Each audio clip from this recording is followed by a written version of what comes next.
हर एक परिचय बुक जो इम्तियाज़ अहमद सर के द्वारा लिखा गया है उसको एनालिसिस कर रहे हैं।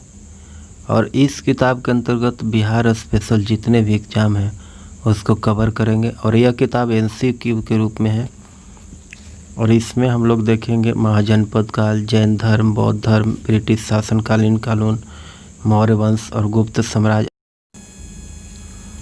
और इस किताब के अंतर्गत हम लोग बिहार लोक सेवा आयोग के जो द्वारा आयोजित होने वाले सभी परीक्षाओं एवं बिहार कर्मचारी चयन आयोग के सभी परीक्षाओं जैसे सचिवालय, सहायक, दरोगा या फिर अनस्नातक और इंटर स्तरीय पदों पर बिहार में आयोजित अन्य प्रतियोगिता परीक्षाओं के लिए यह बुक सबसे महत्वपूर्ण किताबों में से एक है।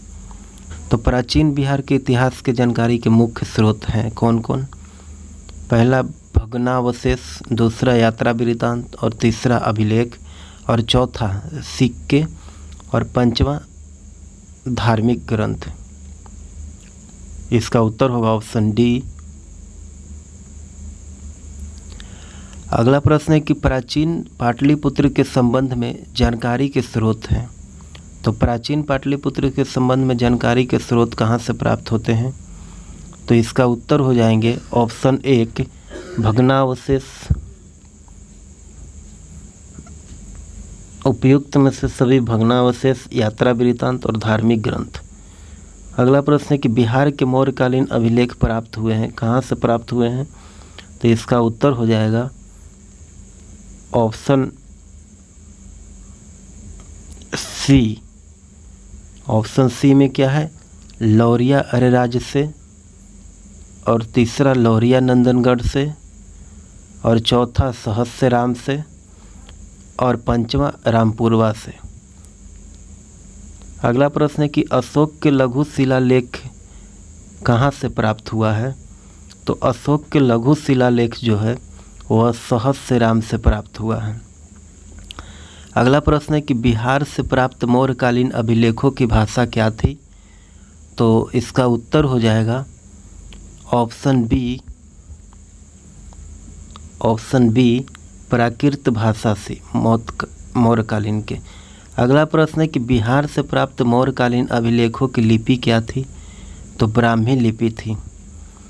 अगला प्रश्न है कि बिहार में मौर्यकालीन अभिलेख किस स्थान से प्राप्त नहीं हुए हैं? तो इसका उत्तर हो जाएगा पाटलिपुत्रा।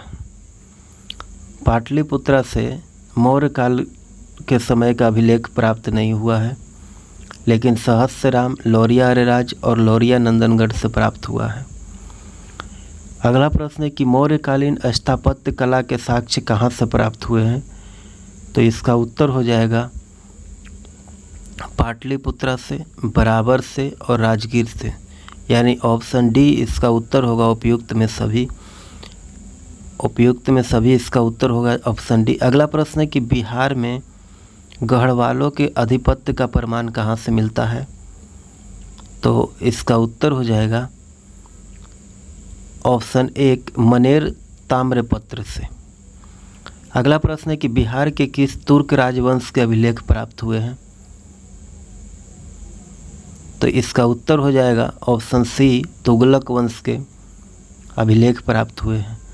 अगला प्रश्न है कि बिहार के किस क्षेत्र के संबंध में वसाती नूल उन्स एक मूल्यवान स्रोत है? तो इसका उत्तर क्या होगा वसाती नूल उन्स के बारे में? तो तिरहुत से प्राप्त हुआ है।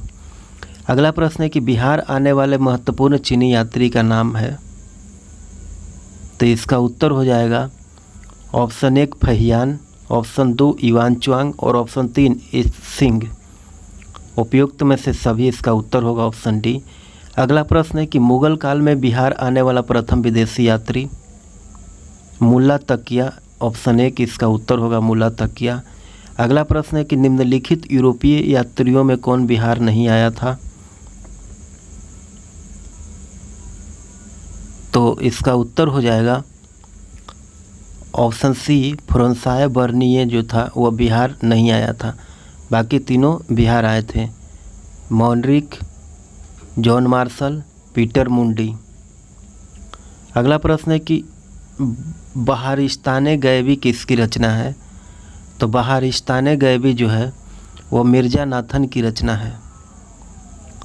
अगला प्रश्न है कि मिर्तुल अहवाल किसकी रचना है? मिर्तुल अहवाल जो है वह किसकी रचना है? तो इसका उत्तर देखना है, मुल्ला बहबानी की रचना है।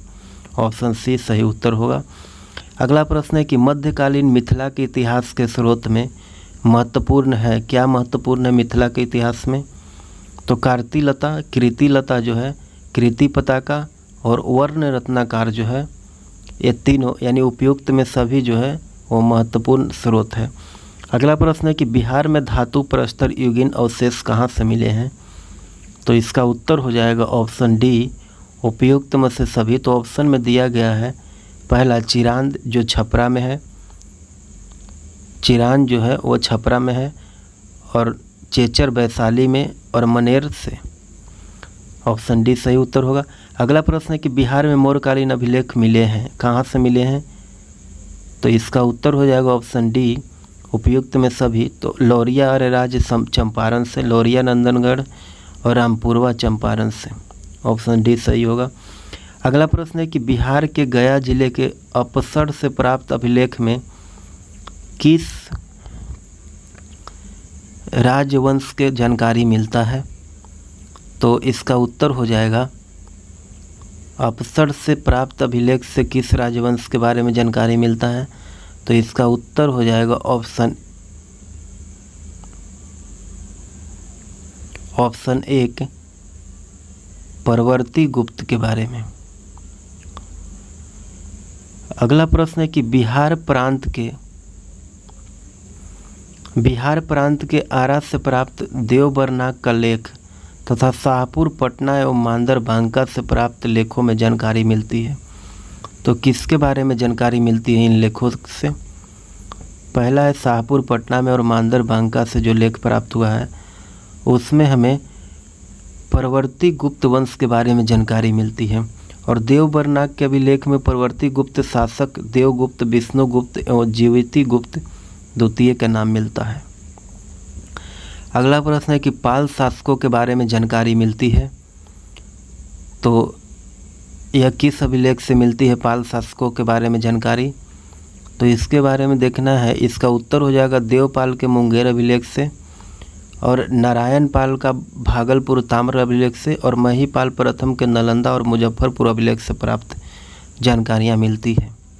इसका उत्तर होगा उपयुक्त में से सभी, आंसर डी होगा। अगला प्रश्न, बिहार के लिए सर्वाधिक प्राचीन साहित्यिक स्रोत क्या है?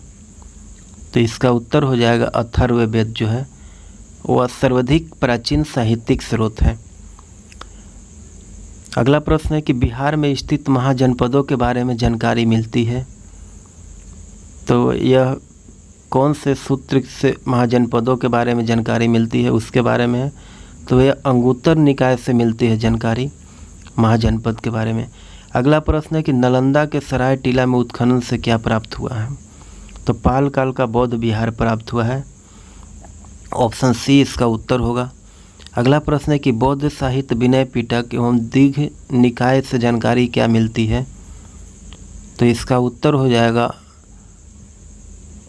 ऑप्शन ए और ऑप्शन बी, मगध के राजतंत्र एवं वैशाली के गणतंत्र के बारे में, और बी जो है मौर्य उत्तर बिहार के बारे में जानकारी मिलती है।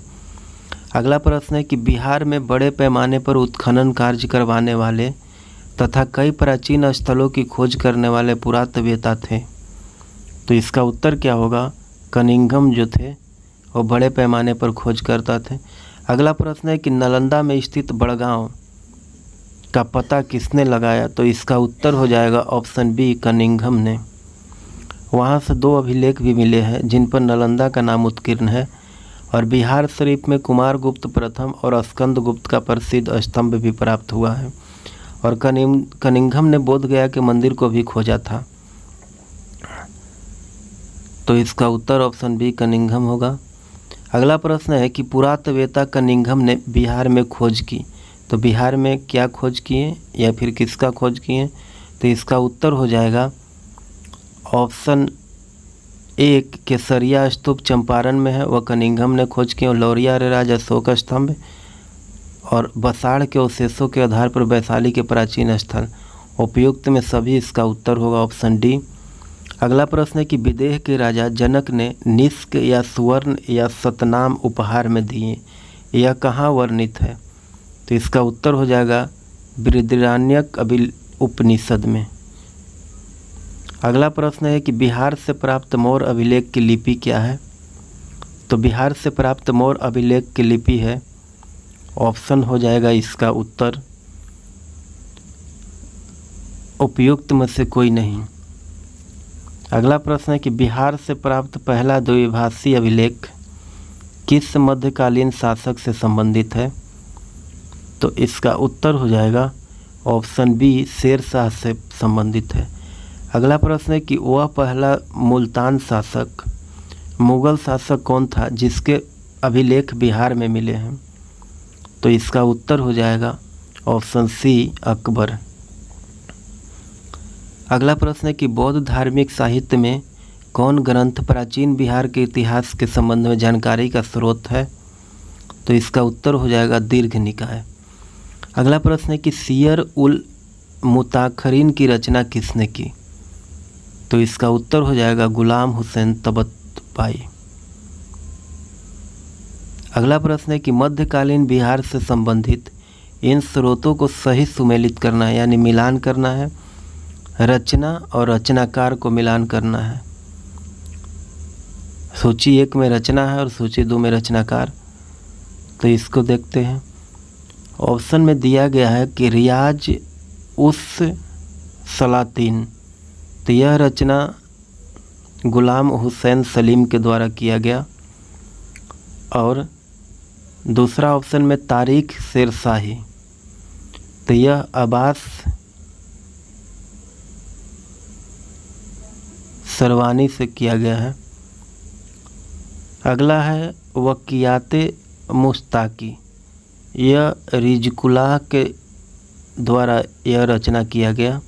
और चौथा ऑप्शन है अफसानाए शाह, शेख कबीर के द्वारा किया गया यह रचना है।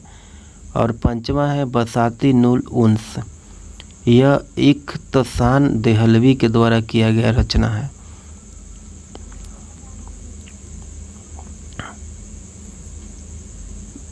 अगला प्रश्न है कि मुल्ला बहबहानी यात्री थे। मुल्ला बहबहानी कहाँ के यात्री थे? तो इसका उत्तर हो जाएगा ऑप्शन सी, ईरान के यात्री थे। मुल्ला बहबहानी की यात्रा वृत्तांत से आधुनिक बिहार के बारे में जानकारी मिलती है। अगला प्रश्न है कि आधुनिक बिहार के अध्ययन के लिए स्रोत हैं। तो आधुनिक बिहार के अध्ययन के लिए क्या क्या स्रोत है? तो फ्रांसिस बुकानन के द्वारा संकलित विभिन्न रिपोर्ट, और दूसरा में district gazette land survey and the settlement report, और तीसरा में fort williams India house correspondence series. Option d उपयुक्त में से सभी इसका उत्तर होगा। अगला प्रश्न है कि कौटिल्य के अर्थशास्त्र में किस पहलू पर प्रकाश डाला गया? तो इसका उत्तर हो जाएगा ऑप्शन बी, राजनीतिक नीतियां के बारे में। अगला प्रश्न है कि अपसड़ जो गया में है, गया के बोला जाता था, से एक मंदिर भग्नावशेष प्राप्त हुआ है, इसके लिए कथा दृश्य अंकित है।